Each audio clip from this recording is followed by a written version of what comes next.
Bonjour à toutes et à tous. Merci de nous être fidèles. Nous sommes en direct de notre chaîne YouTube Bidimbu TV. Aujourd'hui, nous allons parler de la place de l'enfant vivant avec handicap dans la société congolaise. Quelles sont les causes? On en parle avec Madame Mirando Nankwaya, coordonnatrice du centre Elikia Nabiso. Toutes vos inquiétudes seront évoquées dans cette émission Gros Plan. Merci, bienvenue.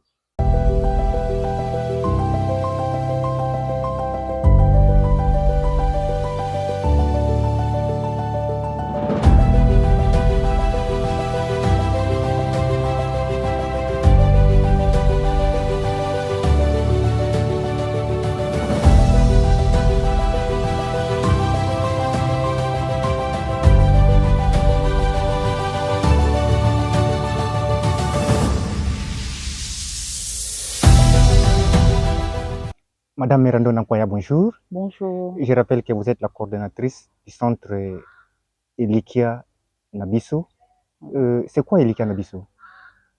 Elikia Nabiso, c'est une structure qui s'occupe des enfants vivant avec handicap mental tout comme physique. Et on s'est donné cette mission d'essayer d'aider cette catégorie de personnes au vu de tout ce qui se passe dans notre société congolaise. Nous nous sommes confiés cette mission de prendre en charge cette catégorie de personnes afin de les aider à être utiles dans la société congolaise. Quels sont vos objectifs? L'objectif principal, c'est de travailler sur l'autonomisation de ces enfants-là. Nous voulons que ces enfants soient autonomes dans la société. Et c'est ce qui va permettre à ce que les enfants puissent aller de l'avant et qu'ils soient considérés dans la société congolaise. Quelles sont les conditions pour que les enfants arrivent dans le centre Elikia Nabiso? Je dois vous dire que Elikia Nabiso, c'est une structure qui accepte tout le monde et sans condition. C'est-à-dire, n'importe quel enfant qui se trouve dans la situation de handicap est le bienvenu dans notre centre. Nous n'avons aucune condition. Et les enfants qui sont là, est-ce que leur prise en charge au niveau du centre, est-ce qu'il y a des formations? Est-ce qu'il y a des choses où ils viennent faire? Je vous dirais que les enfants qui viennent ici chez nous ne viennent pas seulement pour rien faire. D'ailleurs, si vous avez vu au départ, on a écrit Centre professionnel Elikia Nabiso. Oui. Et le professionnalisme que nous allons mis là-bas, ce n'est pas pour les personnes valides, c'est plutôt pour les enfants vivant avec handicap. Alors, les enfants viennent chez nous pour apprendre. Comme nous avons parlé de l'autonomie des enfants, il faut nécessairement qu'il y ait quelques activités qui vont permettre à ce que les enfants deviennent autonomes dans la société. Alors, chez nous, nous avons les différentes formations. Mais au départ, nous devons dire que quand les enfants arrivent, parce qu'ils sont comme ça, ils n'ont presque rien, la première des choses, nous commençons d'abord par une période d'observation. Nous devons observer l'enfant pour essayer de détecter ce qui se trouve dans l'enfant, ce qu'il a comme potentialité. C'est vrai qu'on les appelle comme ça les bizengi, selon la société congolaise. C'est un mot que je n'ai jamais aimé. Ah ouais? Mais ces enfants. Mais c'est par rapport aux réactions. Par rapport aux réactions, peut-être les gens les rappellent comme ça. Bon, les gens peut-être voient seulement les réactions, mais il faut se poser la question pourquoi ce genre de réactions. Mais nous voyons dans ces enfants, au moins chaque enfant appelé Kizengi a quand même une compétence, a quand même une qualité, a quand même quelque chose de spécial. Comment les détecter? Raison pour laquelle nous les appelons chez nous. C'est par rapport à la période de l'observation que nous allons comprendre quelle est la qualité, par exemple, de tel enfant et quelle est la qualité de tel autre. Alors, par rapport aux formations, ici, nous avons l'esthétique, nous avons la coupe et couture, nous avons les ménages, nous avons les jardinages et il y a une partie de l'hôtellerie que nous sommes en train de développer aussi. Alors, pour orienter les enfants, comme je vous ai dit, nous commençons toujours par l'observation. C'est pendant la période de l'observation que nous allons détecter les potentialités de chaque enfant. Alors, cette période n'a pas une limite fixe. Ça dépend d'un enfant à l'autre. Il y a des enfants qui peuvent rester pendant l'observation et à une période de 5 mois, 6 mois, ça dépend. parce que j'ai toujours dit que la formation pour nos enfants est toujours individualisée parce que chaque enfant a ses compétences, a ses qualités, a ses problèmes aussi. Donc, raison pour laquelle, pour essayer de prendre en charge convenablement l'enfant, il faut que nous puissions suivre l'enfant d'une manière individuelle. C'est ce qui nous permet d'ailleurs de bien détecter, de bien comprendre quelles sont les compétences, quelles sont aussi les lacunes de cet enfant-là par rapport à l'environnement. Les enfants, ils sont internés au niveau du centre ou ils restent dans leur domicile? Pour le moment, les enfants restent d'abord dans leur domicile. Mais nous avons un projet que nous avons déjà mis sur pied. Nous sommes en pleine préparation. Peut-être si Dieu le veut, dans 2 ou 3 ans, les enfants seront maintenant internés ici au centre. Les enfants seront internés au centre. Pourquoi nous avons lancé ce projet? Parce qu'on s'est rendu compte qu'il y a beaucoup d'abus dans la société congolaise. Quand les enfants viennent au centre, en rentrant en cours de route, il y a peut-être beaucoup de choses qui se passent. Avec leurs capacités, avec leurs compétences, il est des fois difficile vraiment que les enfants se protègent, que les enfants se défendent.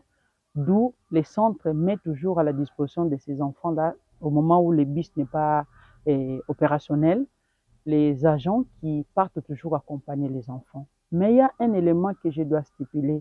Nous devons comprendre déjà qu'au départ, la société congolaise n'accepte pas facilement les enfants vivant avec handicap.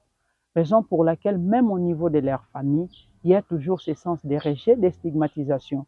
Alors, même les suivis par rapport à la sécurité, il y a quelques parents que nous encourageons, que nous saluons aussi et félicitons, qui aujourd'hui ont emboîté les pas, arrivent quand même à nous accompagner dans cette démarche.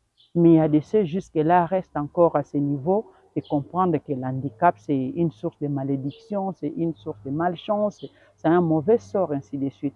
Alors, comme cette catégorie n'accepte pas encore les enfants, il est difficile vraiment de les accompagner comme il se doit. Alors, c'est parmi les inconvénients qui dérangent vraiment l'émergence du centre, raison pour laquelle nous avons pensé quand même à loger les enfants à la longue ici au centre.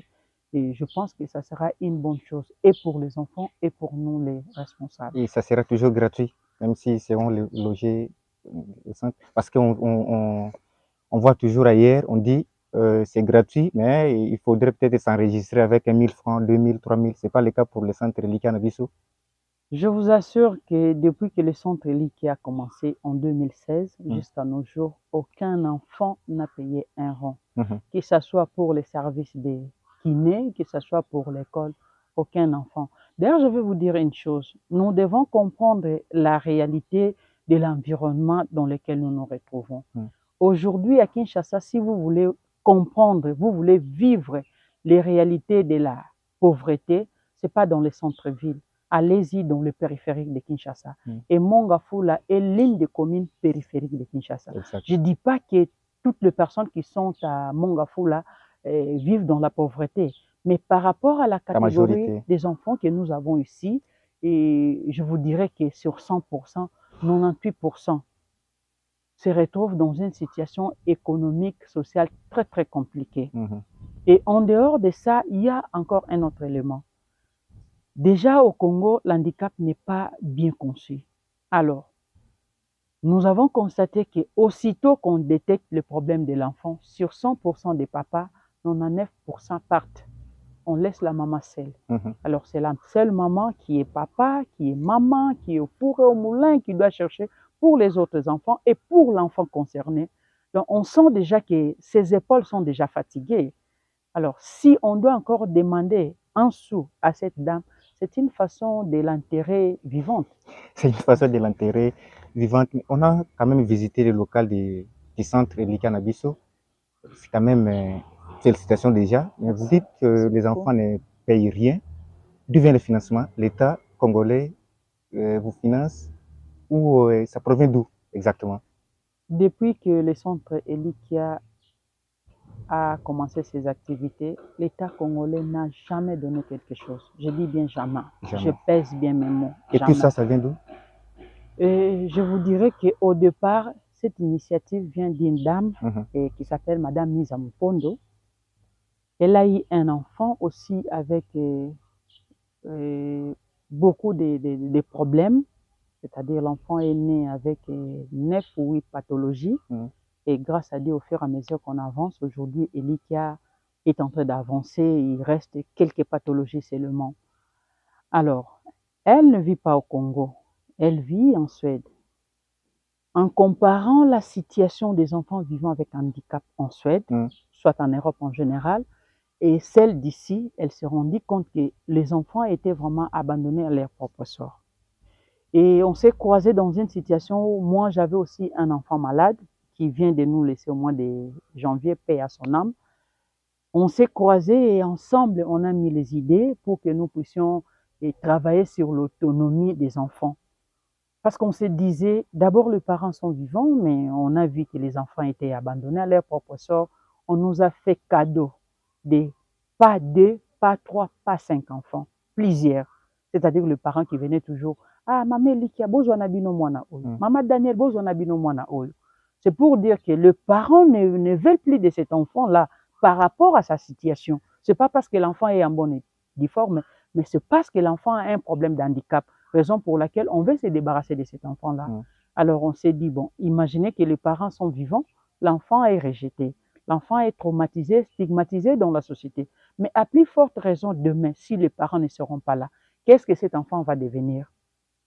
C'est de là que nous sommes partis. Raison pour laquelle on s'est dit, non, nous devons mettre sur pied quelque chose. Parce qu'au départ, on faisait des dons. Et Likia ne faisait que donner les dons dans des différentes structures qui s'occupaient des enfants, surtout les enfants vivant avec handicap. Mais on s'est dit, donner seulement ne suffit pas. Parce que même la Bible nous dit, apprends-moi à pêcher et non me donner les poissons. Alors nous sommes partis sur ce principe-là. On s'est dit qu'on apprend aux enfants à pêcher. Raison pour laquelle nous avons des enfants ici. Nous avons déjà beaucoup d'ouvrages. Pour le moment, nous avons au moins 105 enfants qui viennent ici, mais avec des handicaps un peu complexes. Chaque personne dans sa situation. Et les enfants arrivent le matin, ils étudient, ils apprennent ce qu'ils peuvent apprendre. À 13 heures, les enfants ont un repas. Mais je vais vous signaler que parmi nos enfants, il y a de ceux dont l'unique repas de la journée, c'est ce que les enfants prennent ici. En dehors d'ici, l'enfant n'a plus rien. C'est une situation aussi qui nous dérange parce que les centres fonctionnaient du lundi à vendredi. Donc ces enfants, samedi et dimanche, restent comme ça. Je vois qu'à un certain moment, on essaie de voir comment essayer de remédier à cette situation, mais ce n'est pas encore au niveau vraiment que nous avons pensé. Donc, nous sommes en train de voir comment monter des petits projets et c'est par cette opportunité aussi que nous lançons un appel à toute personne de bonne volonté et qui veut travailler pour les enfants, qui veut aider ces enfants. Vraiment, nos portes sont grandement ouvertes parce que c'est une couche de la population qui souffre et qui est abandonnée à son propre sort. L'État congolais ne vous accompagne pas? Est-ce que les enfants qui viennent là ne sont pas exposés dans la rue pour aller quémander, comme on le voit dans tous les coins de la ville de Kinshasa? En tout cas, de ce côté, nous faisons un effort parce qu'en dehors de la formation professionnelle, nous avons aussi un petit cours d'éthique et déontologie que nous donnons aux enfants, de façon que nous puissions valoriser leur vie, parce qu'ils ont droit à la vie, ils ont droit à la dignité, ils ont droit à la personnalité comme tout autre enfant. Raison pour laquelle nous faisons un effort. D'ailleurs, c'est parmi les objectifs qui nous ont poussé de mettre un repas à l'école, parce que l'enfant, on dit le ventre crâne à point d'oreille. Si l'enfant n'a rien à manger, c'est à ce moment il va commencer à chercher par-ci, par-là. Mais quand l'enfant a déjà quelque chose, donc au moins on a résolu une partie de ses problèmes. Raison pour laquelle nous travaillons avec les enfants dans ce sens-là. Les apprendre aussi de bonnes manières. Se voit qu'ils ne vont pas prendre comme les autres enfants. Mais la chose la plus importante, même le P que les enfants apprennent, pour nous, c'est déjà une bonne chose. Parce qu'on s'est dit, l'évaluation que nous faisons avec les enfants n'est pas une évaluation quantitative, mais c'est plutôt une évaluation qualitative. Quand on voit déjà que l'enfant qui n'était pas à mesure de comprendre, lève-toi, va à la toilette. Mais l'enfant arrive déjà à comprendre. Quand on dit va à la toilette, l'enfant se met debout et il s'en va. C'est déjà quelque chose pour nous. C'est ce que peut-être la société ne comprenait pas hier ou bien n'acceptait pas hier. Mais aujourd'hui, au moins, petit à petit, mais quand même, on avance vers l'objectif. On avance vers l'objectif. Chers auditeurs, amis fidèles téléspectateurs, nous recevons pour vous Madame Merando Nankwaya, coordonnatrice du centre Elikia Nabiso. Madame Merando, lors de la célébration, je disais, le 2 avril, de la journée mondiale de l'enfant vivant avec autisme, le ministre de la Santé vous a demandé, vous qui travaillez dans le secteur de divers domaines, où vous accompagnez les enfants handicapés, vous a demandé de faire un plan. Est-ce que le centre Elikia Nabiso a un plan à présenter au ministre? Merci beaucoup pour cette question. Je dirais qu'une structure comme Elikia Nabiso ne peut jamais fonctionner s'il n'y a pas un plan. Alors, depuis 2016 que ce centre est opérationnel jusqu'à nos jours, nous avions déjà un plan que nous avions mis sur pied et nous continuons toujours à mettre sur pied un plan qui nous accompagne. C'est aux autorités de voir comment nous associer dans cette démarche pour qu'ensemble nous puissions travailler et aller vers l'objectif. On dit l'union fait la force. Nous pouvons travailler seuls, oui, mais de l'autre côté, c'est un problème national qui concerne tout le monde. Donc, c'est question que les autorités puissent mettre sur pied toute une commission qui peut travailler sur ça et ensemble, on peut arriver quand même à faire un plan commun, c'est-à-dire un plan qui va prendre les problèmes de tous les enfants dans leurs différents milieux, dans leurs différentes situations, pour qu'ensemble, nous puissions aller de l'avant. Et vous avez un ministère qui s'occupe des enfants vivant avec handicap. Est-ce que le ministère aussi ne vous accompagne pas? Vous ne travaillez pas avec eux? Bon, c'est vrai que nous travaillons avec le ministère, mais jusque-là, c'est un ministère qui venait aussi d'être installé il n'y a pas longtemps. Si je ne me trompe pas, depuis que ce ministère a commencé, ça ne fait pas 10 ans. Donc, c'est encore un jeune ministère qui se cherche aussi. Nous travaillons avec les ministères par rapport aux formations, par rapport aux ateliers, mais par rapport à la prise en charge, jusque-là, non. On n'a pas encore vraiment une prise en charge que le ministère met à notre disposition. Non, jusque-là, non. Merci beaucoup. Le ministère ne met pas en disposition de vous, surtout des financements. Un conseil aux parents qui ont les enfants vivant avec handicap. D'abord, au Congo, la donne handicap est vraiment mal pris, mal comprise par rapport à la société congolaise. Ce que je vais demander aux parents, la première des choses, acceptons nos enfants tels qu'ils sont. Parce que les enfants viennent de Dieu. Les enfants viennent de Dieu. J'ai toujours dit et je continue à dire aux parents que dans ce monde, que ce soit en Afrique, en Europe, en Amérique, en Asie, je n'ai jamais vu un magasin qui vend des enfants. S'il y avait un magasin pareil, quand vous partez acheter un enfant, on devrait faire comme on fait quand on achète un article. On choisit, on vous donne, vous regardez. Si c'est bon, vous prenez, puis vous donnez de l'argent. Et si ce n'est pas bon, vous allez demander l'échange. C'est-à-dire, donnez-moi un article confortable par rapport à ce que j'ai payé. Mais ce n'est pas le cas pour les enfants. S'il y avait des situations pareilles, toute maman qui a un enfant malade allait faire la même chose. Mais malheureusement, le magasin pareil n'existe pas. Donc, ce que les parents doivent faire, ils doivent accepter la situation de leurs enfants telle que ça se présente. Ça, j'ai toujours dit, c'est une clé qui va permettre l'accompagnement total de l'enfant. Mais si l'enfant n'est pas accepté, c'est comme une porte fermée qui manque la clé pour ouvrir. Alors cet enfant va se retrouver dans une situation compliquée. C'est ce que nous vivons pour le moment au Congo. Je vais par là donner un exemple. Si vous constatez bien, ces derniers temps à Kinshasa, il y a un fléau. Partout dans les recoins que vous passez, vous allez voir un enfant qu'on a déposé et il y a une personne avec un micro, appelé soi-disant pasteur, l'homme de Dieu, qui interpelle tout le monde. Venez aider. Mais est-ce qu'on peut s'arrêter un moment pour se poser la question, pourquoi cet enfant se trouve dans cette situation et pourquoi cet enfant se trouve sur la rue? Parce qu'il y a des structures au moins qui peuvent au moins accompagner ces enfants-là. Moi, personnellement, j'ai eu à donner et les numéros et les transports à 3, 4, 5 personnes. Parce que voyant l'enfant, vous voyez que cet enfant répond à nos critères. Soit un enfant qui a la malnutrition sévère, parce que nous avons ces départements-là, soit un enfant qui a un problème de la paralysie cérébrale. Mais la société congolaise préfère à ce qu'un soi-disant l'homme de Dieu soit sur la rue avec l'enfant, en train de quémander, en train de déranger tout le monde avec les micros, pour qu'à la fin de la journée, ce qu'ils vont recevoir comme recette soit partagé, mais un partage inégal. C'est-à-dire que la personne qui crie a droit à 60% et l'enfant malade peut-être va bénéficier des 40%. Et il reste aussi à comprendre, est-ce que les 40%, c'est l'enfant réellement qui en bénéficie ou bien c'est son environnement? Vous voyez?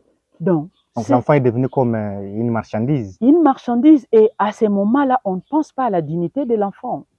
On ne pense pas à la dignité, on ne pense pas à la protection de l'enfant. Ce sont des choses que nous ne pouvons pas admettre et tolérer.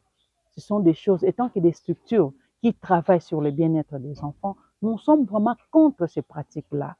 Les hommes de Dieu ne sont pas contre eux, ils peuvent faire leur travail, mais qu'ils soient à mesure de protéger les enfants, qu'ils soient à mesure de prôner quand même la dignité de l'enfant. Surtout l'image aussi de l'enfant. Bien sûr, parce que ces enfants-là, ils ont leur environnement, ils ont des amis, ils ont des proches, mais un enfant qui est exposé, quand il va à l'école, il croise son ami, est-ce qu'on se rend compte de ce qu'on a sémé dans l'enfant?